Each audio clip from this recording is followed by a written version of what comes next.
God. Even when everything hurts. So this is when I first arrived to the hospital. Sarah Williams knows I'm just so grateful he's alive. it could have always been worse. Knowing that I hit the ground there and Jim Hamilton thinks about it too. I don't know, could have been so different. Today, Jim is thankful to see cards of support rather than sympathy. It says, "Hey Dad, I'm sorry this has happened, but funny card. I love you so very much and feel better soon." Even with 4 facial fractures, The shoulder and the ribs, for sure. no pain is greater than the fear of never feeling again. It was dark, I had lights on, I had my helmet on, and then the next thing I know, I hit the top of the car, and then I remember hitting the pavement, and that's it. Right there in the middle of the road. Craig Wu was the second person to find Jim. He was riding to the same cycling meetup Jim was headed to. It's a lottery as to who gets hit next on this road. And for it to happen 3 blocks away from that site where there's a fatality, literally like about a month later, and I was just scared for all of us. Just 3 blocks away, fear meets reality.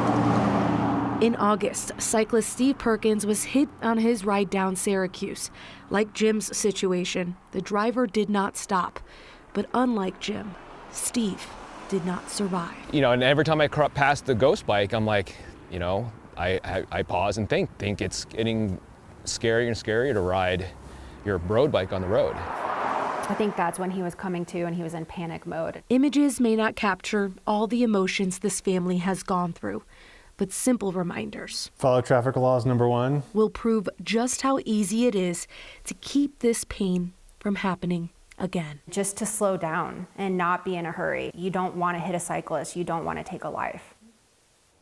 Denver police say they are still investigating the crash. Anyone with information is encouraged to contact Metro Denver Crime Stoppers. And Alex and Tom, Jim and his family tell me they are so grateful for the support they received from the cycling community over the last few days. They've had to come together too often, it seems. These things, it's like every week there's a new case in the news that we have to report. Especially this neighborhood. This is the second one just on that street alone in the last couple of months. And actually, Steve Perkins, the individual we had spoken about in this story that was killed on that very road, his brother has actually started a meal train for this family. So they're really connected and they're feeling for each other right now. Well, just when Craig describes it as a lottery, that's a terrifying thought for those cyclists and hopefully a wake-up call for drivers, as they talked about following traffic laws and paying attention and slowing down.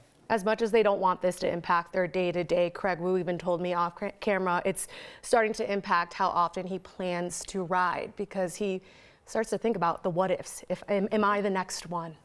Less sunlight coming as we head into the darker days of the year. Jaleesa, thanks for the report. Hopefully a bunch of people are paying attention. Thanks.